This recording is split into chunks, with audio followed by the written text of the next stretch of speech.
Bacon bourbon sundaes. So the progression of it went from a sundae that was already fairly complicated. It had the vanilla bean ice cream, it had cinnamon on the bowl underneath as well as on top. Saigon cinnamon With the higher oil content and yeah. everything. And then it had the chopped up cherries, and it had cracked black pepper, and the maple syrup drizzled across it, and all of that sort of stuff. And then when I decided to enter the Aztec brewing competition, that's when I decided that I needed to step it up a notch. And I'm not going to use store-bought ice cream. I need to make the ice cream myself, and I need to incorporate, just do it the way that I would want to do it.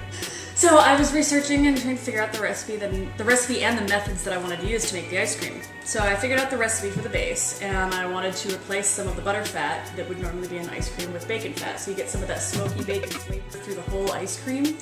So I did that, and then I used a very straightforward approach to the rest of the ice cream because I wanted it to just be silky creamy.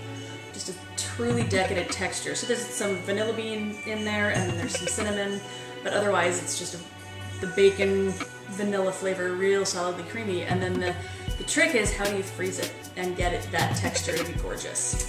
Yeah. And that's the hard part, because the longer it takes to freeze, the more ice crystals form. And as the ice crystals are forming, that's what screws up your texture from being so velvety. Okay. So you need to freeze it as fast as you can. What I do is I use I'll dry say ice. this, her we is all her machinery. Yeah. And everything that helps her, because she's a beast. The 3 different KitchenAids going and but I use dry ice. And you put the dry ice, you break it up, and you add it to the ice cream liquid in the KitchenAid while it's stirring and while it's mixing. And it's really dramatic looking. It foams everywhere, and you get the dry ice cloud, so you get the witch's brew kind of thing. But it does, all of the dry ice ends up evaporating out, so there's none left in the ice cream, but it freezes it that fast. No so it crystals. gets it down really, really fast, so you get no crystals and you get a really just gorgeous velvety kind of thick texture.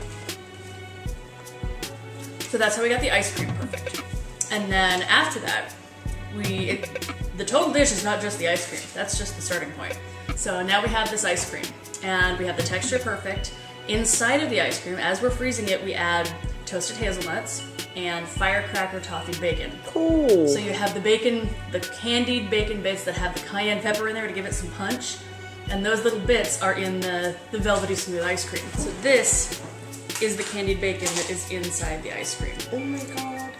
Candied bacon, Chef Easy style. Oh. Uh-oh. I'll eat this. I was only going to get 1 piece, but God said you need more. Mm-hmm, you need more. Here, I suppose so. Oh my god.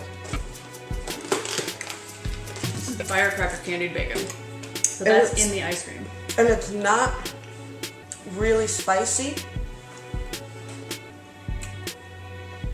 but you get that little And then kick at the back. Mm-hmm. In the back of your throat. And then bacon. I could put this on a lollipop and suck it. Mm-hmm. Yeah. So this is in the ice cream with hazelnuts. So you have that creamy base with the bacon fat in it, with bits of the candied firecracker bacon and hazelnuts. And then on top of that all is where we do the cherries jubilee. So I take the dried Montmorency cherries and cook them down with maple syrup and amaretto. Oh. And then add some bourbon to that. Oh yeah, there's bourbon in the ice cream base too. I think I forgot to mention that part. So bacon fat and bourbon in the vanilla base. And then, so the amaretto with the cherries cooking down.